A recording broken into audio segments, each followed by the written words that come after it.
Vous avez vu, on a pu vous présenter en fait que quelques composants triés comme ça sur le volet. On sait que c'est des composants qui vont avoir un très très grand avenir. C'est la containerisation, c'est Ansible, c'est la vulgarisation de Red Hat avec la Web Console. C'est ce genre de choses qui montrent qu'il y a une volonté de la part de Red Hat d'aller vraiment vers des technologies beaucoup plus actuelles. Mais si on regardait maintenant déjà quelques technologies qui vont arriver très prochainement. Ah, il y en avait tellement qu'on en a sélectionné juste trois petits projets qui, comme ça, sont assez intéressants. BTRFS, qui est maintenant sur Fedora 33. Il y a eu un article là dans le Fedora Magazine il y a 3 jours. L'avenir des systèmes de fichiers, bon, ce n'est pas un système de fichiers très nouveau, mais l'intégration maintenant dans Fedora 33 est beaucoup plus étroite. Et du coup, il y a quand même des questions à se poser sur le futur système de fichiers sur Red Hat Enterprise Linux 9. Il n'est pas certain que ce soit du XFS. Fedora IoT, l'IoT est partout. Tout le monde a des millions d'objets connectés autour de soi. Et là, le fait d'avoir un projet de plateforme qui soit dédié à des applications de type IoT est lui-même quelque chose de très intéressant. Tout comme en ce moment, on entend pas mal parler de Quarkus. Ça, c'est une révolution pour les applications Java en mode microservice et elles s'exécutent tellement plus rapidement. C'est tellement intéressant que Red Hat a décidé d'en faire un cours spécifique, la DO 283, Building Microservices with Quarkus. Et pour ceux qui ont la chance d'avoir une Learning Subscription, ce qu'on a vu avec Rabat tout à l'heure, elle est déjà disponible en Early Access. Mais de toute façon, elle sera bientôt disponible en vrai.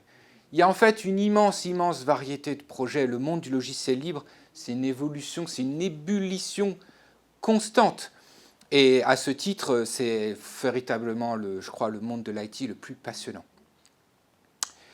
Alors, on va avancer et discuter un petit peu maintenant de la formation Red Hat.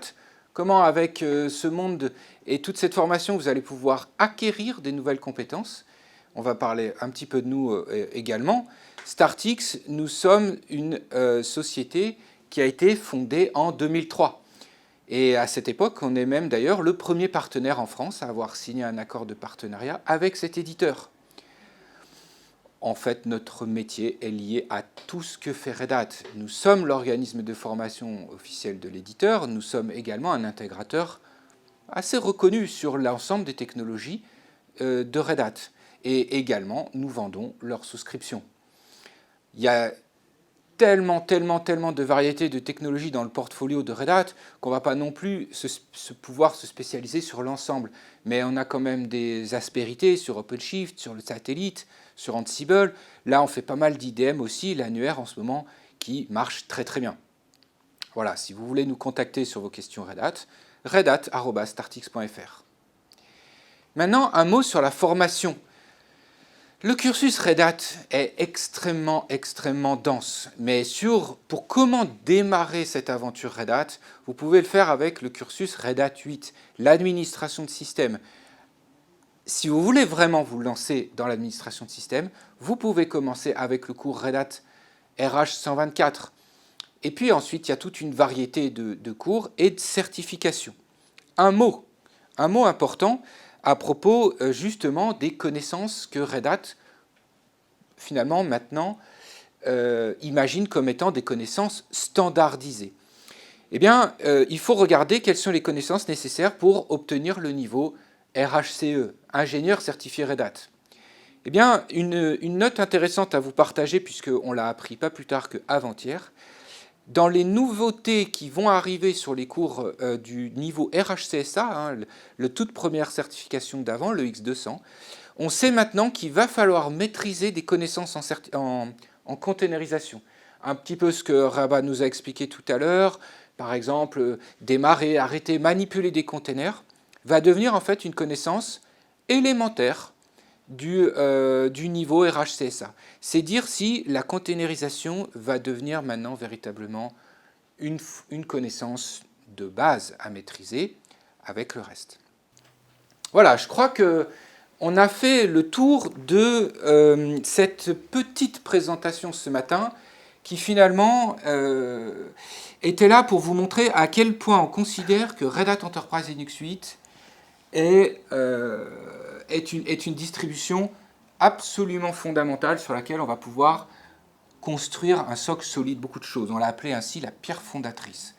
Effectivement, Maxime, tu as raison. L'engagement, l'investissement de Red Hat est un investissement sur l'avenir, un pari sur l'avenir, et aussi une affirmation à sa clientèle de continuer à lui garantir les derniers outils innovants pour lui permettre d'accélérer justement le déploiement de ses applications et de faciliter le management de l'ensemble de ces infrastructures. Et ça, c'était vraiment une manière de la part de Red Hat d'aller s'ouvrir, rendre le système, vulgariser l'utilisation du système d'information avec par exemple la console, améliorer, élargir le public, mais surtout commencer à travailler sérieusement avec la containerisation. On a eu quelques échanges et quelques questions pendant la présentation. En fait, j'ai répondu à moi-même déjà à un certain nombre de ces questions. Il restait peut-être une question, j'avais eu quelques questions intéressantes. Juste un mot à propos d'une question relative à le logiciel libre va-t-il emporter par son modèle les autres formes de logiciels? Alors, nul n'est devin, est capable de le savoir, mais pour moi la réponse est non. C'est-à-dire qu'il va quand même y avoir toujours un modèle de logiciel non libre, de logiciel propriétaire, adapté à certains usages. Le logiciel libre a néanmoins emporté, a été véritablement depuis 20 ans une vague qui finalement a prouvé que la liberté d'accès au logiciel était fondamentale. Je crois que c'est un mode de développement absolument génial. Qui est utilisé en fait dans tous les environnements. Vous prenez un iPhone, vous prenez un Android, vous regardez, il y a une immense quantité de logiciels libres qui les composent, même s'ils fonctionnent dans des plateformes qui peuvent être plus fermées. Le logiciel libre a un succès absolument fantastique et on vous invite vraiment, si c'est pour vous un nouveau voyage, à y entrer, à vous lancer, parce que vous allez découvrir un monde absolument immense. Passionnant. Merci de nous avoir suivis pour cette vidéo, on espère qu'elle vous a plu. Si vous avez des questions, n'hésitez pas à nous écrire à redhat@startx.fr ou sur les réseaux sociaux. Et à bientôt pour une prochaine vidéo.